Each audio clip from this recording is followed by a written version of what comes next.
Talk your on YouTube channel I Himanshi once again with you. और आज मैं आपके साथ डिस्कस करने वाली हूँ बेसिक एस्पेक्ट्स ऑफ फर्मेंटेशन का फर्स्ट पार्ट, जिसमें हम डिस्कस करने वाले हैं मीडिया फॉर्मुलेशन। मीडिया क्या होता है? सोर्स होता है किसी भी माइक्रो ऑर्गेनिज्म की ग्रोथ के लिए जो हम प्रोवाइड कराते हैं, न्यूट्रिएंट सोर्स हम इसको बोल सकते हैं यहाँ पर। और अगर मैं बात करूँ मीडिया का मतलब क्या होगा, जब हम किसके बारे में बात करें, बहुत सारे मीडिया की बात करेंगे तो मीडिया होगा। और जब सिर्फ एक मीडिया के बारे में बात करते हैं तो उसे हम क्या कहते हैं? Medium, MEDIUM।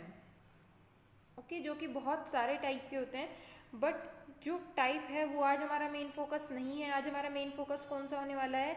यस, कि मीडिया को कंस्ट्रक्ट कैसे किया जाता है जब हम उसको यूज़ करते हैं किसी भी इंडस्ट्रियल प्रोडक्ट की फॉर्मेशन के लिए। कि इंडस्ट्री में जो मीडिया बनाए जाते हैं वो किस तरीके से बनाए जाते हैं, किस तरह उन्हें फॉर्मुलेट किया जाता है कि हमें एक डिज़ायर्ड प्रोडक्ट मिल सके। तो चलिए वीडियो को शुरू करते हैं। अगर अभी तक आपने चैनल को सब्सक्राइब नहीं किया तो चैनल को सब्सक्राइब करें, वीडियो को लाइक करें और शेयर करें अपने फ्रेंड्स के साथ अगर ये वीडियो आपको अच्छा लगे तो चलिए शुरू करते हैं।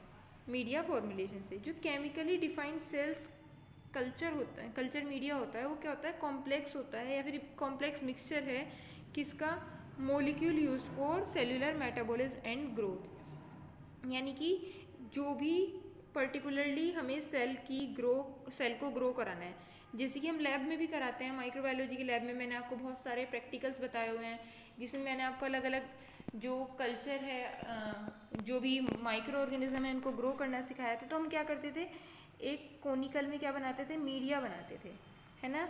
और मीडिया को क्या करते थे? एक बैटरी में डालते थे, या फिर अगर हम लिक्विड में ले रहे हैं तो हम कल्चर ट्यूब्स या फिर डायरेक्टली किस में ले सकते हैं? कॉनिकल में भी ले सकते हैं।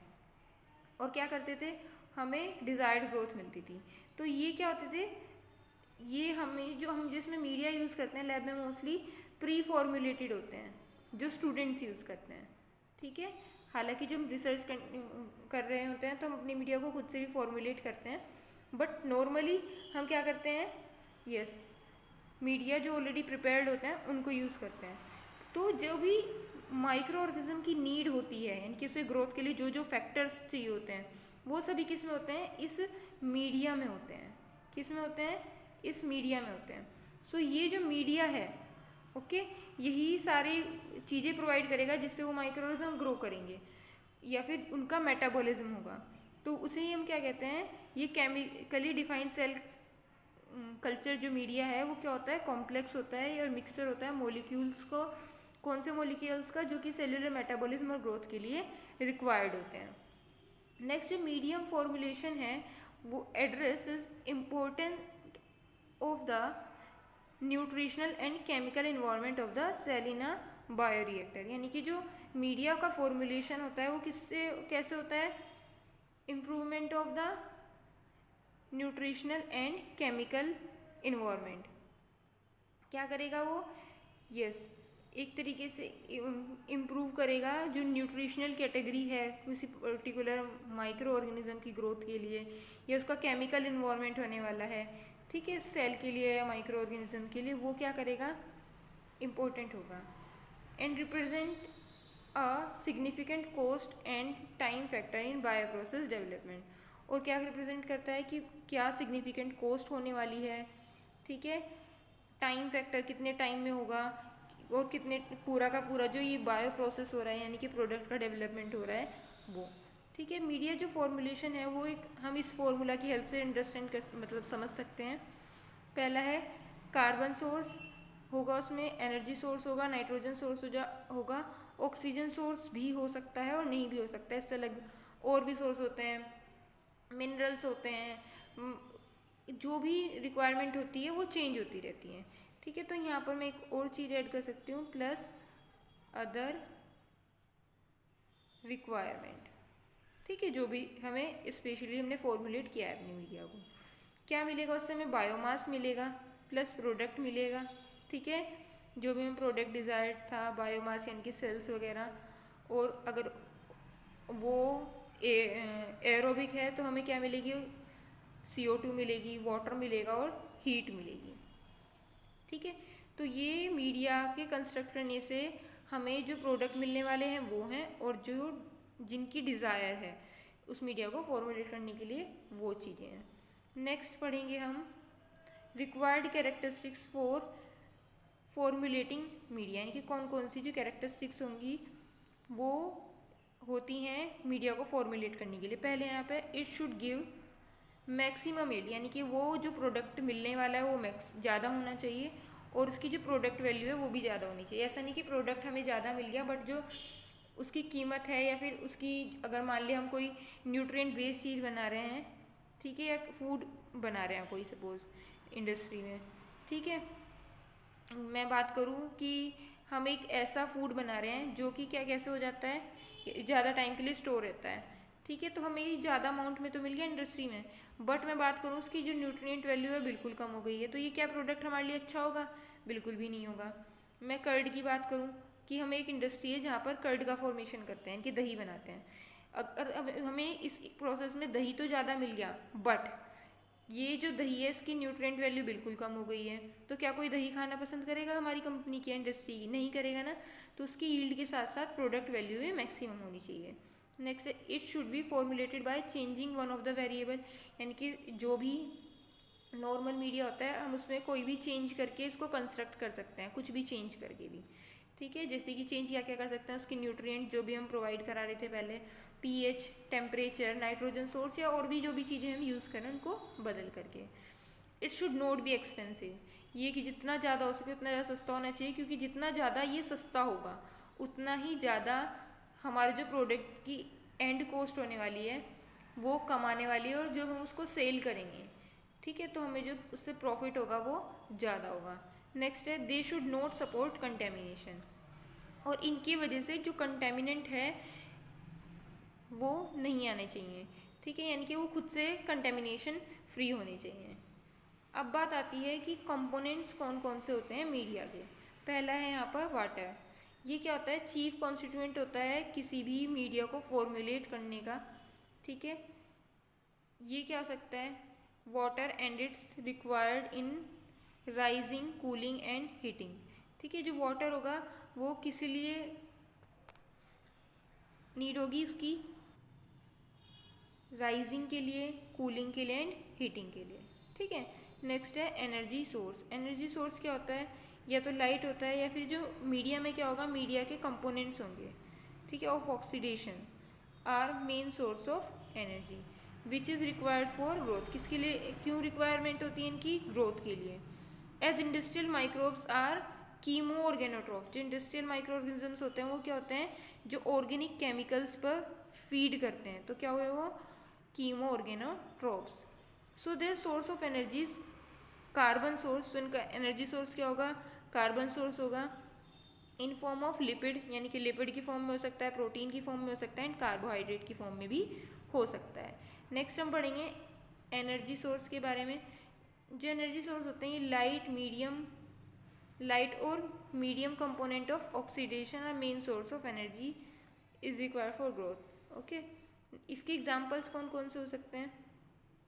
ठीक है, कार्बोहाइड्रेट में हो सकते हैं या फिर फैट एंड ऑयल्स हो सकते हैं। कार्बोहाइड्रेट में क्या होगा? जो स्टार्च है वो स्टार्च कहाँ से हमें मिलता है? सीरियल से मिलता है, पोटैटोज से मिलता है, मेज़ इनके भुट्टे के दाने होते हैं उनसे मिलता है। ये इजीली अवेलेबल होते हैं as a source of carbon and are extensively used in formulation of alcohol, और काफ़ी ज़्यादा यूज़ होते हैं एल्कोहल जब बनाया जाता है उसको कंस्ट्रक्ट करने, उसके फर्मेंटेशन में। नेक्स्ट है fats and oil. Fats and oil ये जो यूज़ होते थे, ऑयल जो है वो फर्स्टली कैसे यूज़ किया जाता था? एंटीफॉर्मिंग एजेंट, एंटीबायोटिक प्रोसेसिंग में, ठीक है। जो ऑयल्स होते हैं वो मैक्सिमम एनर्जी प्रोवाइड करते हैं पर वेट देन शुगर्स, ठीक है। शुगर से ज़्यादा एनर्जी अगर मैं बात करूँ पर वेट, अगर 1 ग्राम हमारे पास शुगर है और 1 ग्राम हमारे पास क्या है? फैट एंड ऑयल्स हैं, तो हमें फैट एंड ऑयल से क्या मिलेगी? ज़्यादा एनर्जी मिलेगी as compare to carbohydrate. Next है नाइट्रोजन सोर्सेज। नाइट्रोजन सोर्सेज में क्या आएंगे? इंडस्ट्रियली यूज माइक्रो ऑर्गेनिज्म है ability to use organic as well as inorganic mean of nitrogen, यानी कि जो इंडस्ट्रियल माइक्रो ऑर्गेनिज्म होते हैं वो ऑर्गेनिक और इनऑर्गेनिक दोनों ही टाइप के क्या यूज़ करते हैं? नाइट्रोजन को यूज़ करते हैं।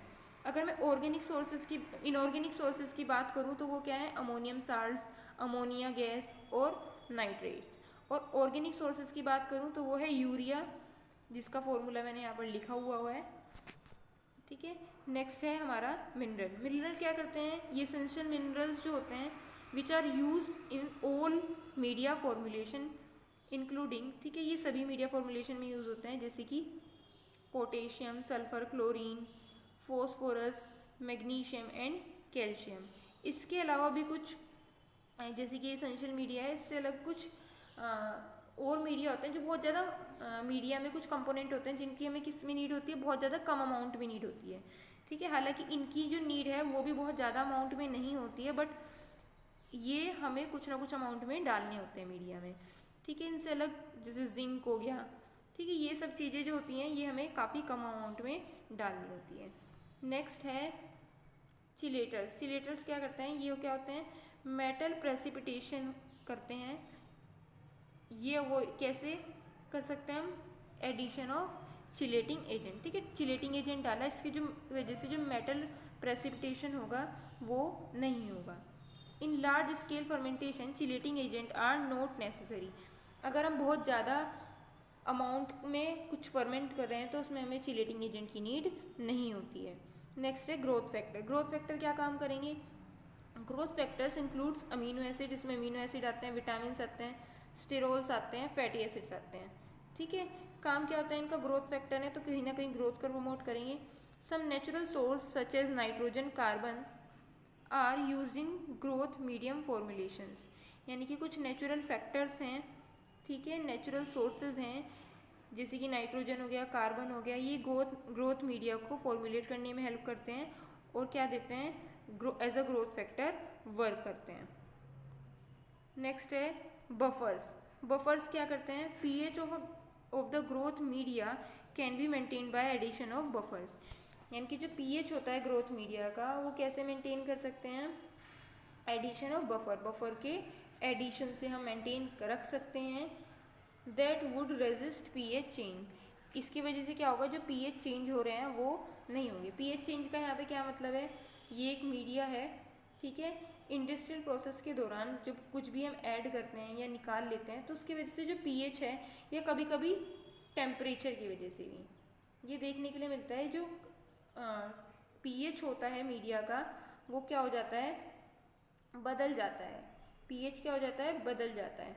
सो बार बार क्या करना होता है, हमें पीएच को मेंटेन रखने के लिए एसिड या बेस डालने पड़ते हैं या बफर्स डालने पड़ते हैं। यहाँ तक कि बैच फर्मेंटेशन में जिसमें हम क्या करते हैं, एक ही बार सभी कंपोनेंट्स ऐड कर सकते हैं, बाद में सिर्फ हम एंड प्रोडक्ट निकालते हैं, उसमें भी हमें पीएच मेंटेन रखने के लिए बीच में क्या डालना होता है, एसिड या बेस डालने होते हैं। सो ये था आज का हमारा छोटा सा वीडियो जिसमें मैंने आपको बताया कि किसी भी इंडस्ट्री में मीडिया को कैसे फॉर्मुलेट किया जाता है। ओके, सो आज की वीडियो में बस इतना ही रखते हैं, मिलते हैं नेक्स्ट वीडियो में, तब तक के लिए यस आपको इस चैनल को सब्सक्राइब करना है जिससे आपको मेरे लेटेस्ट वीडियो का नोटिफिकेशन भी आपको जल्दी से जल्दी मिलता रहे। मिलते हैं नेक्स्ट वीडियो में।